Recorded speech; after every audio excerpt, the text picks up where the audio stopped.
ప్రభువును ప్రియ రక్షకుడైన దేవుని పేరట మీ అందరికీ శుభాభివందనములు తెలియజేసుకుంటున్నాను. జీసస్ ను క్రియేషన్ మినిస్ట్రీస్ తరపున ప్రతిరోజు ఈ విధంగా అనుదిన ఆహారమును మీతో పంచుకోవడానికి దేవుడిస్తున్న కృపను బట్టి దేవునికి అనలేని కృతజ్ఞతలు. వాక్య ధ్యానంలోనికి మనం వెళ్దాం. 130వ కీర్తన 4వ వచనం.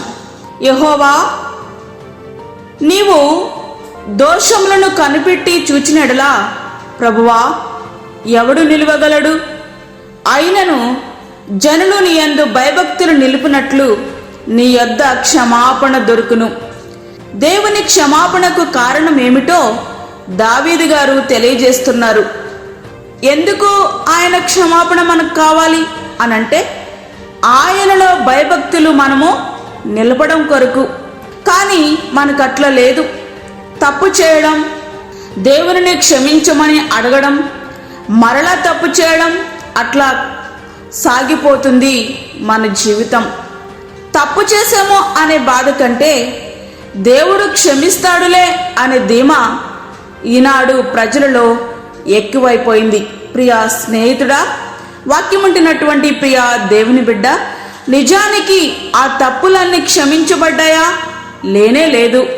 పెదవులతో క్షమించమని 2 మాటలు అడిగినంత మాత్రాన క్షమించబడవు. నీవు అడిగే క్షమాపణలో పశ్చాత్తాపం ఉండాలి. అప్పుడు మాత్రమే నీ పాపములు క్షమించబడతాయి.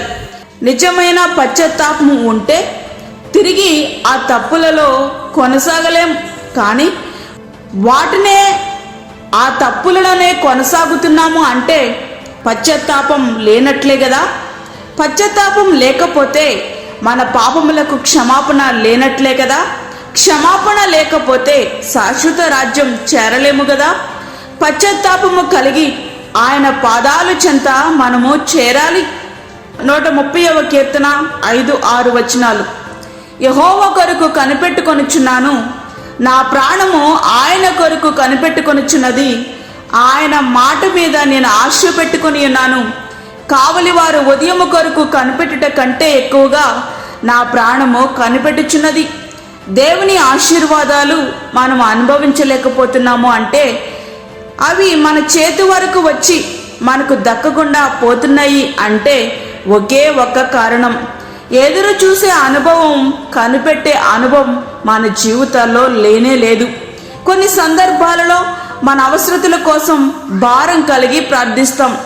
దేవుడు ఆ ప్రార్థన ఆలకించి సమాధానం సిద్ధం చేస్తున్న ఆ సమయంలో ఇక కనిపెట్టలేక, ఎదురు చూడలేక విసిగిపోయి ప్రార్థించడం మానేస్తాం. అందుచే ఆ ఆశీర్వాదాలు మన వరకు వచ్చి మనకు దక్కకుండా పోతున్నాయి. మన అవసరతలకు సమయం మించిపోయాక అనుగ్రహించే దేవుడు కాదు మన దేవుడు. తగిన సమయమందు తప్పక దయచేస్తారు.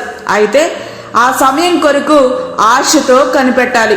ఎట్లా కనిపెట్టాలి అంటే ఒంటరితనం, ఆపదలు వాటిల్లే అవకాశమున్నా, చీకటి రాత్రి గడిచిపోయి తెల్లవారనని ఇంటికి వెళ్ళి విశ్రాంతి తీసుకోవాలని కావలివాడు ఏ రీతిగా ఎదురు చూస్తుంటాడో ఆ రీతిని ఆయన ఇచ్చు ఆశీర్వాదం కొరకు మనము కనిపెట్టాలి. కావున మీ అందు దయ చూపవలనని యెహోవా ఆలస్యము చేయుచున్నాడు. మిమ్మును కరుణింపవలనని ఆయన నిలువబడి ఉన్నారు. యెహోవా న్యాయము తీర్చు దేవుడు. ఆయన నిమిత్తము కనిపెట్టుకుని వారందరూ ధన్యులు. యెషయా గ్రంథము 30వ అధ్యాయం 18వ వచనం. ప్రియా స్నేహితుడా, వాక్యమంటున్నటువంటి ప్రియా దేవుని బిడ్డ, దేవుని యొక్క ఆశీర్వాదాలు పొందేంత వరకు మనం కనిపెడదాం. అటువంటి ధన్యతను మనం సంపాదించుకుందాం. ఇశ్రాయేలు, యెహోవా మీద ఆశ పెట్టుకును, యెహోవా యొద్ద కృప దొరుకును, ఆయన యొద్ద సంపూర్ణ విమోచన దొరుకును. ఇశ్రాయేలీల దోషములన్నిటి నుండి ఆయన వారిని విడిపించును. కీర్తనల గ్రంథము 137-8 వచనాలు. ప్రియా స్నేహితుడా, వాక్యమంటున్నటువంటి ప్రియా దేవుని బిడ్డ, ఆయన మీదే ఆశ పెట్టుకో. ఆ కృపను, సంపూర్ణ విమోచనను నీవు అనుభవించు. ఆ రీతిగా మన జీవితాలను సిద్ధపరచుకుందామా? అట్టి కృపా ధన్యత ప్రభు మనకి అనుగ్రహించునుగాక. ఆమేన్. వాక్యం విన్న ప్రియ దేవుని బిడ్డలారా, ప్రార్థనలో ఏకీభవించండి.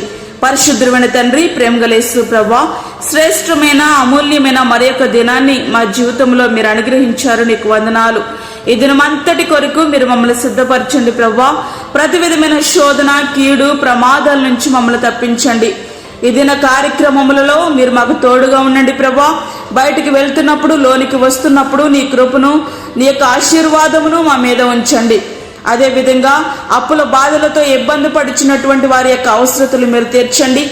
గర్భఫలములు లేక బాధపడుచున్న నీ బిడ్డలకు గర్భఫలమును అనుగ్రహించండి ప్రభువా. నీ బిడ్డలు ఏ అవసరతలతో నీ సన్నిధిలో ప్రార్థిస్తూ ఉన్నారో యేసు నామములో ప్రతి ఒక్క అవసరత అనుగ్రహించబడుటకు సహాయం చేయండి. ఈ దినమంతటికి కావలసిన నీ కృపను మాకు దయచేయండి. అదేవిధంగా దూరదేశంలో ఉండి వాక్యమును విని ప్రార్థనలో ఏకీభవిస్తున్న ప్రతి ఒక్క బిడ్డని మీరు జ్ఞాపకం చేసుకునండి. వారికి కావలసిన తండ్రి నీ కృపను, నీ యొక్క ఆశీర్వాదమును సమృద్ధిగా మీరు అనుగ్రహించండి. ఈ దినమంతా మాకు తోడుగా ఉండి నీ సన్నిధి చేత మమ్మల్ని నింపి బలపరచుమని యేసు పరిశుద్ధ నామమున అడిగి వేడుకుంటున్నాము తండ్రి. ఆమేన్.